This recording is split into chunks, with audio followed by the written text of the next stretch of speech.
He pushed the mop bucket slowly across the marble hallway, the echo of wheels bouncing off the walls of Harvard's grand lecture building. His daughter, Emma, trailed behind him with her tiny backpack, clutching a half-eaten sandwich. He always told her to stay close when he worked late shifts. Tonight, he needed the overtime. The empty lecture hall seemed like a safe corner for her to sit and draw while he cleaned. Emma slid into the back row, swinging her legs as she peeked at the giant whiteboard at the front. She had always loved numbers but never told him how much. She watched her father wipe each row of seats with quiet care, his old sneakers squeaking on the polished floor. Emma's pencil scratched the edge of her notebook. She copied shapes and numbers from memory, doodling equations she'd glimpsed on old books thrown away in the janitor's closet. Her father never noticed the pages she hid.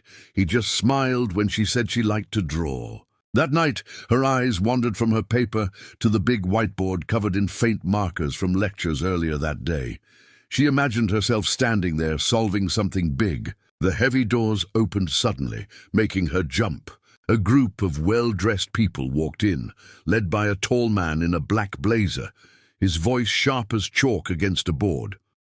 It was Professor Reed, famous for his impossible equations and the fear he inspired in his students. He didn't see Emma at first. He barked orders at the 3 students trailing behind, dropping thick notebooks on the front desk. Her father stood frozen near the exit, waiting to see if he'd be asked to leave. Professor Reed's eyes swept the room and landed on Emma, a small figure with wide eyes and a chewed pencil. Reed scoffed and tilted his chin. He asked her father why the child was there, raising an eyebrow like he'd spotted a rat in the library. Her father apologized, bowing his head, saying it would only be for a few minutes while he finished cleaning. Reed waved him off with a smirk, turning to his students. He spoke loudly, making sure Emma heard every word, asking how a janitor's child could ever belong in a room built for brilliant minds. One student forced a chuckle. Emma's cheeks burned, but she pressed her pencil into her notebook, refusing to drop her gaze. Her father stared at the floor. Professor Reed moved to the whiteboard and, with a snap of his wrist, began writing a line of numbers and symbols, so tangled it looked like a secret code. He spoke about advanced algorithms, turning to ask his students where the error was. They shifted nervously, scanning the board but offering nothing. Reed shook his head, disappointed. His chalk squeaked as he kept adding to the formula, mocking them for not being able to see what he saw. Emma couldn't stop staring at the last line he wrote. Something about it tugged at her memory. She knew those symbols from a page she'd found months ago. Emma gripped the side of her seat. She whispered the numbers under her breath, testing them on her fingers. Her father caught her eye and shook his head gently, silently begging her to stay put. But her curiosity burned hotter than her fear. She slid off the chair, notebook in hand, and stepped softly toward the front. The students glanced at her, half amused, half annoyed. Professor Reed stopped mid-sentence, lowering his marker as she reached for it with her small fingers. He looked at her like she was trying to steal his crown. Her father's voice broke the silence, pleading for her to come back. Emma didn't look back. She raised the marker and, without asking permission, drew a small circle around a symbol near the top. Her hand trembled, but her mind was clear. She erased one line and rewrote it, adjusting 2 numbers. She stepped aside, marker still warm in her grip. For a heartbeat, no one said anything. Then one of the students leaned closer, eyes widening. Professor Reed's mouth tightened. He uncapped another marker and checked her work, tracing each line with his finger. A muscle twitched in his jaw as he turned to face her, eyes cold, voice dripping with sarcasm. He asked her if she thought she was smarter than his graduate team, smarter than him. Emma didn't answer. She just clutched her notebook tighter against her chest. Reed stepped back and told her to prove it. He tossed the marker onto the tray beneath the whiteboard and dared her to finish what she'd started. The students exchanged glances.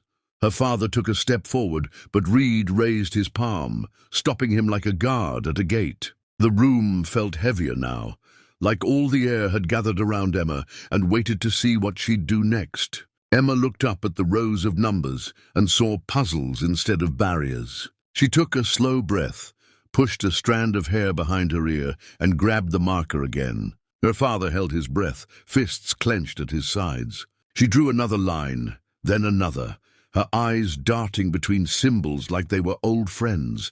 The squeak of the marker was the only sound in the room. Reed folded his arms, eyebrows arched, waiting for her to trip over herself. But she didn't trip. Each number she wrote fit perfectly with the next.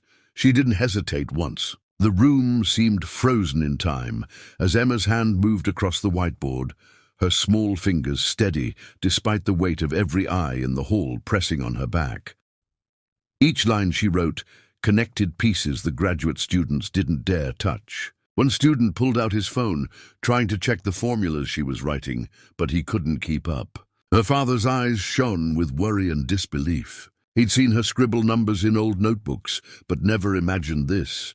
Professor Reed leaned against the front desk, arms folded, tapping his foot, hoping for her to make a mistake he could mock. Emma's breathing quickened, but she didn't let her hand slow. Down. Every time the marker squeaked, Reed's frown deepened. The students whispered to each other, one of them nodding in recognition when Emma corrected another variable they had struggled with for weeks. The door behind them swung open, and the dean, an older man with white hair and a sharp suit, stepped in with two other professors. They paused when they saw Emma at the board instead of Reed. The dean raised an eyebrow but didn't interrupt. He folded his hands behind his back and watched as if witnessing something rare and delicate. Her father wanted to rush forward, grab her hand, and pull her away from that spotlight. But he stayed rooted to the floor, fear and pride warring inside him. Emma paused once to look at her father, and when their eyes met, he gave her the smallest nod he could manage. She turned back to the whiteboard, her lips moving silently as she did the last calculations in her head. She crossed out Reed's original numbers and replaced them with her own, each new line tying the entire equation together like threads weaving a perfect net. Professor Reed's jaw tightened as he stepped closer, eyes scanning the work he could no longer control. One of the students whispered that she'd found the missing variable they had overlooked for days. Indeed, the dean leaned forward to see better, his eyes flicking between the girl and Reed. The other professors murmured among themselves, one of them pulling out a pen to jot something on his palm. Emma's hand trembled only once when she wrote the final number. She stepped back, marker uncapped in her hand, breathing heavy but steady. The hall, so silent moments before, now felt like it might burst. No one spoke for a heartbeat. Then the student closest to the whiteboard clapped softly, almost like he couldn't help himself. Another joined in, then another, until the entire group of students were applauding this little girl who had stepped out of the shadows and fixed something that had stumped them all. Reed's face flushed red as if the clapping were slaps across his pride. The dean stepped forward, stopping just inches from Emma, bending slightly to meet her eyes. He asked her name in a gentle voice. She whispered, "Emma," her voice so small it barely rose over the claps. Her father stepped closer, not caring about Reed's scowl anymore. He put a protective hand on Emma's shoulder, as if to remind her she wasn't alone. The dean turned to him and asked if Emma had ever studied these theories before. The janitor shook his head, voice shaking as he explained she just read discarded books, taught herself with scraps she found after hours. The professors exchanged looks of disbelief. One of them leaned toward Reed and muttered something about hidden talent wasted in the shadows. Reed didn't respond. He simply stared at the board as if it had betrayed him. The dean turned to Emma again and said there was no way Harvard would let a mind like hers slip through cracks. He spoke loudly so everyone could hear, announcing that she would receive a scholarship immediately, a seat in the next available program if she wanted it. The janitor's mouth opened, but no words came out. His daughter looked up at him, her eyes wide and wet. Reed stayed silent, staring at the floor, fists clenched. And Emma's father pulled her close, pressing his rough hand to the back of her head, whispering that he was so proud of her he could barely breathe. Students gathered around the whiteboard, taking photos of Emma's solution as if it were a relic. Some looked at her with awe, others with quiet envy.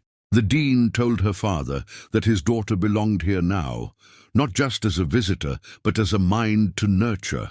Emma clutched her notebook to her chest, her father's arm wrapped tight around her shoulder. Reed turned away, pretending to gather his notes, but everyone saw the defeat on his face. The janitor who came to clean floors left that night with his daughter's head resting against his side, both of them stepping into a new world.